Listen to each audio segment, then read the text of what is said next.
His songs sound like they were written for every working man and woman in America.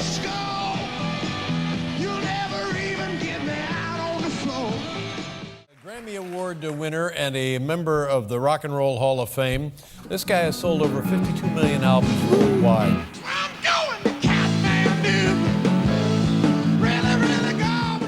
You know him from songs like Old Time Rock and Roll and Night Moves and Against the Wind.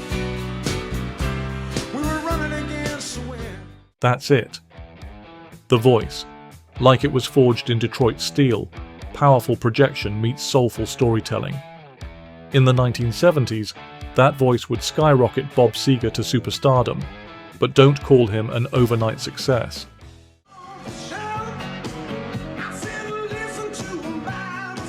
Before Bob Seger's music made it to the movies, Against the wind. We were running against the wind. the Detroit native struggled for more than a decade to reach a national audience. He worked briefly at a car factory after high school in the 1960s.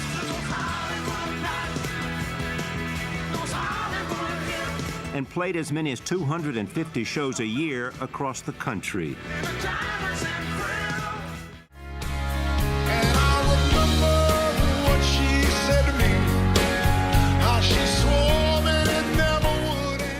Before he wrote the songs that defined a generation, Bob Seger was the biggest rock star no one had heard of.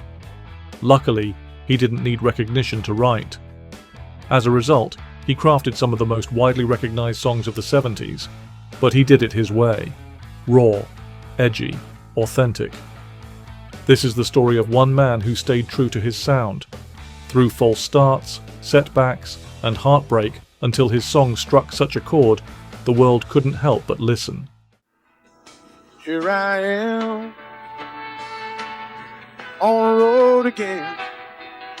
There I am, up on the stage. Robert Clark Seger was born on the 6th of May, 1945, in Dearborn, Michigan. His father, Stuart, was a medical technician for Ford and a former big band musician. The sound of music filled the Seger household, but it wasn't always a happy one. Stuart was a troubled man, prone to arguments and a heavy drinker. When Bob was a boy, the family moved to Ann Arbor. There he was electrified by the sounds coming through the radio, namely Little Richard and James Brown. James Brown was really the first major influence on me. James Brown, used to see him in 1965, 64. He would bring his review into Cobo Hall in Detroit, and I'd be one of the few white people in the audience. And I'd go and see him play, and he just so much show, you know, and the band would do all these exotic stops and breaks and high volume and low volume things, and dynamics is the word I'm looking for. He was a big influence on me, probably the biggest, you know. Hard singing and soulful. When he was 10, his father packed a bag and walked out, leaving his mother and 2 sons in poverty. He wasn't a bad guy, he just drank a lot, and he left us when I was 10, and we were pretty, you know, poor, and we lived, I remember at one point we were living in one room with bunk beds, and my brother and I were sleeping up top. My mother was sleeping down below, and the only money we had coming in was from my brother working as a pack boy at a supermarket, my mother cleaning houses, and I was going to junior high, you know. The loss would shape Seger's worldview and songwriting, his empathy for working class struggles, the sense of being an outsider, and the quiet dignity of fighting to get by. We always, you know, paid our own bills and went our own way, and if, you know, instead of flying around and having big road crews, we drove and so on and so forth. Why? When you could have an easy trip? Well, because we enjoyed the music, we felt good about the music, but we didn't. I've seen a lot of bands go up fast and go down fast because they go in debt to people, and then people start calling the shots on them, and we always wanted to call our own shots. He picked up the guitar his father left behind and began teaching himself, learning the ropes in smoky clubs and at school dances, not in classrooms. I lived in Ann Arbor, Michigan, and for some reason we could get this station, WLAC, Nashville, which was a 50,000 watter, and at late at night they had this guy named John R. the Horseman, and he played Southern R&B, just this great stuff like James Brown, Wilson Pickett, Solomon Burke, Garnett Mims, the Tams, all these gritty Southern R&B, gospel-oriented vocalists, and that's what I used to listen to. That's what all my bunch listened to in high school. It was in this environment that Bob Seger began to make his name. After a few early groups, he formed the Bob Seger system with bassist Dan Honecker and drummer Pep Perrine, delivering a muscular, blues-inflected sound.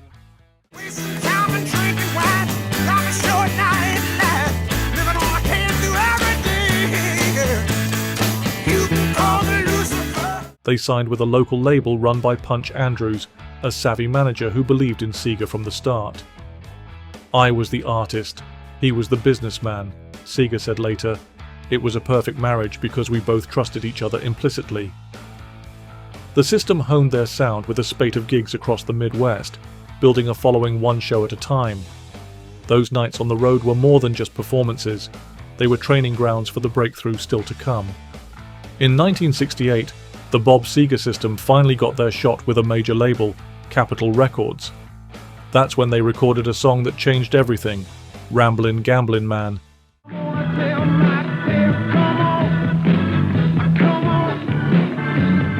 The churning organ riff, the thunderous beat. It was a monster.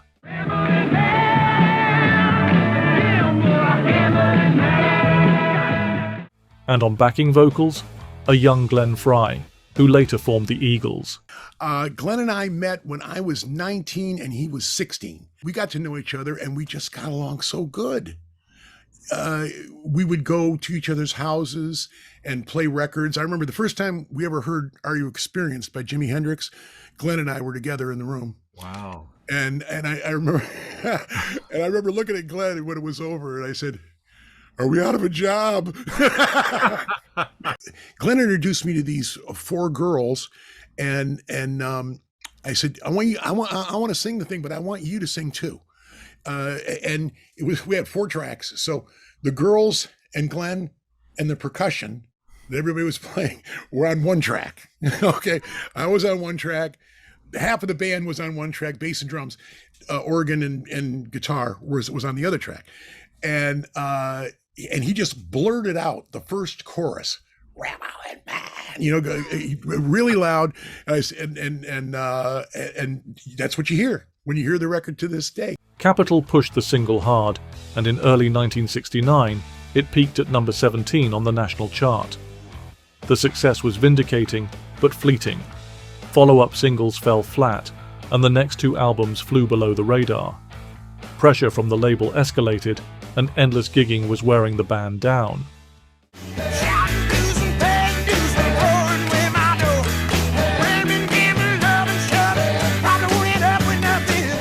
By 1971, it was over.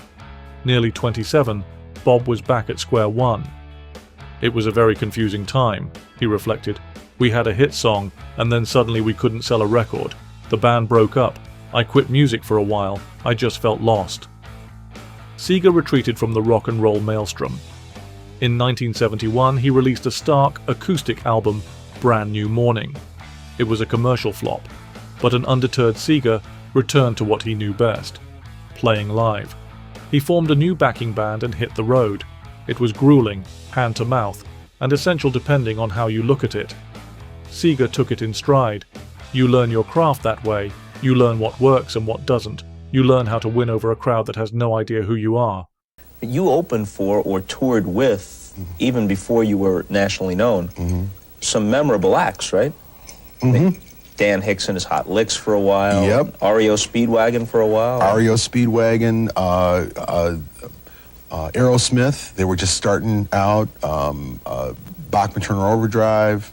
Kiss, when they were just starting out, that was an interesting audience to find. I wouldn't think Kiss's audience would be Bob Seger's audience. They were very young, and so occasionally we go to I remember, I think it was Philadelphia Spectrum, and we started playing about 20 minutes early. It was Gas, Gas, Gas, you know, the Kiss Army. And Yeah. but they were really, every act, I must say, was really kind to us. And as a matter of fact, those guys came back and apologized to us after our show and stuff. But we did about 70 shows with those guys, and they were really nice guys. Then a glimmer of hope. The album, back in '72, contained the heartfelt and eventually iconic Turn the Page. With its haunting saxophone and weary but poignant lyrics, it was a masterclass in raw storytelling.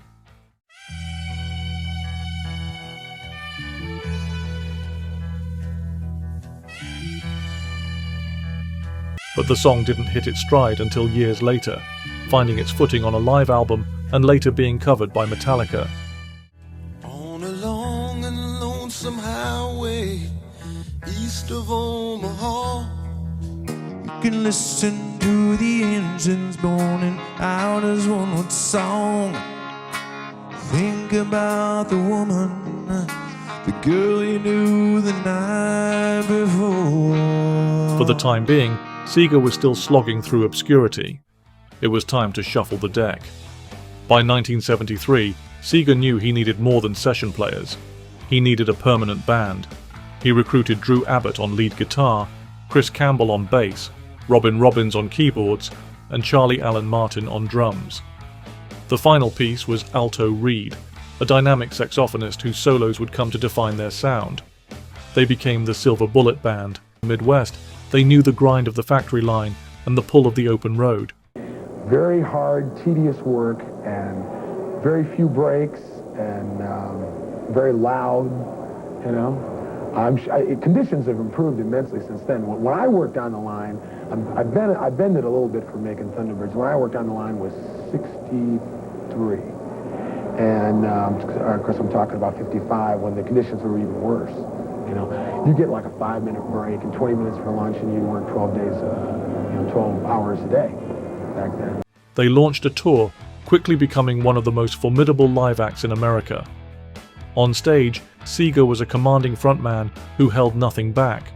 They were paying their dues, laying the foundation for an explosion that was just around the corner. After a decade of near misses, Punch Andrews devised a daring plan: showcase the band's signature sound in a sacred space via a live album.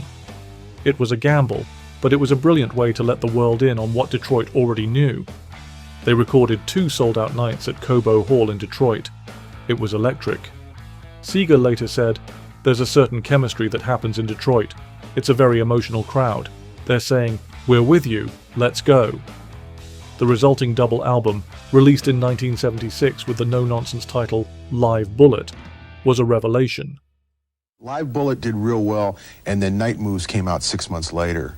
And the two of them went platinum almost at the same time, you know, real quickly. And it was sort of, we went straight from station wagons to jets, as it were. And and never looked back. The risky live album held steady on the Billboard charts for over 3 years and sold more than 5 million copies. Seger had finally done it. He'd broken through. Live Bullet was a runaway hit, and the pressure was on to deliver a studio album that matched its momentum. Seger poured himself into Night Moves, released in 1976, and it was a quantum leap forward. The title track, a cinematic reflection on adolescent lust and bittersweet nostalgia, stood out for its unconventional structure and universal themes.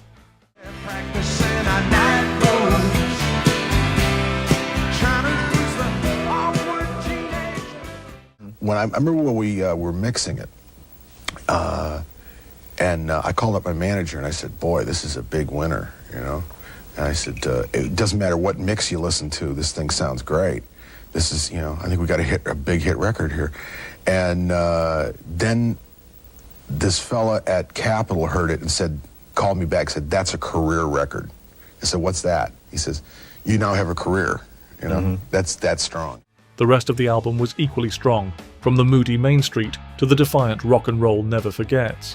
Night Moves became a commercial and critical triumph, selling over 6 million copies in the US and cementing Seger's place among America's rock elite. He graduated from regional favorite to national voice. a singular storyteller whose songs spoke to and for a generation. The late 1970s and early 80s represented the absolute peak of Seger's commercial power. His 1978 album, Stranger in Town, spawned a succession of huge hits. Hollywood Nights was a driving rocker.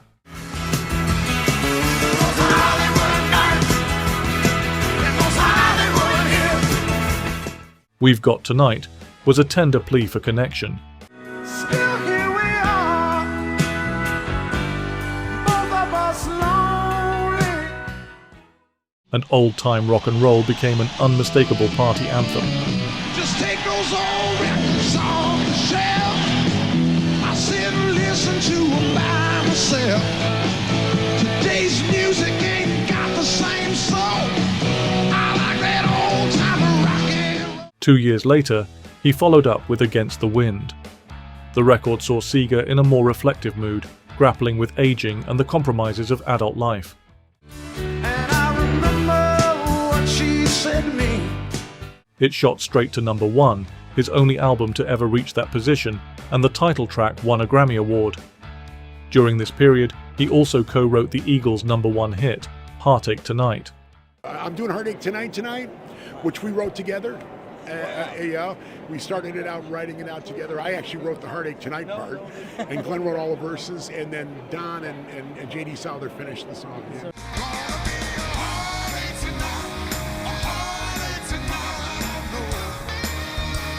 Yet, even at the height of fame, he remained grounded. Despite Seger's success, he shied away from a flashy lifestyle. 3 years ago, he decided to settle down in his native Michigan. I go back to Michigan, and other things are important, family, traditional values, Midwestern ethics, as it were, morals, whatever. And I just feel more comfortable with that, and I think that's where I'll remain. This reluctance to play the superstar game only endeared him more to his fans. For Bob, it was never about glitz and glitter. He let the music speak for itself, and his fans loved him for it. After the success of Against the Wind, Seger decided to slow down. The 1980s saw fewer albums, the standout being 1986's Like a Rock. A year later, the title track became the soundtrack for Chevrolet truck ads, running for over a decade. Chevy trucks. The trucks you can depend on. The trucks that last. It brought him a new kind of fame, along with criticism from some who felt he'd sold out. Seger saw it differently, believing the song's blue-collar the gaps between albums grew. He took a decade off from touring to raise his 2 children, leading many to think he'd quietly retired. But you took time off of your career to raise your kids. Did you not think, 10 years I think, did you not think you could do both at the same time? I didn't think I could do it well, no. But in 2006, he returned with Face the Promise. Having already been inducted into the Rock and Roll Hall of Fame in 2004, the Songwriters Hall of Fame honor followed in 2012. Through it all, Seger's connection with his fans never wavered. His undeniable drive, captivating storytelling, and dogged consistency spoke to people in a language they understood and admired. In 2017, a major back surgery prompted Bob Seger to step away for good. The next year, he launched the aptly titled Roll Me Away Tour, a fond farewell across North America. For over a year, the kid from Detroit, now in his 70s, commanded the crowd with the same power and passion he always had. He finished how he started. He was on fire, right to the end, and he left it all on that stage, one last time. Took a look down the westbound road, right away I made my choice. Headed out to my big two-wheeler, I was tired. For more music documentaries like this, click the thumbnail on screen now.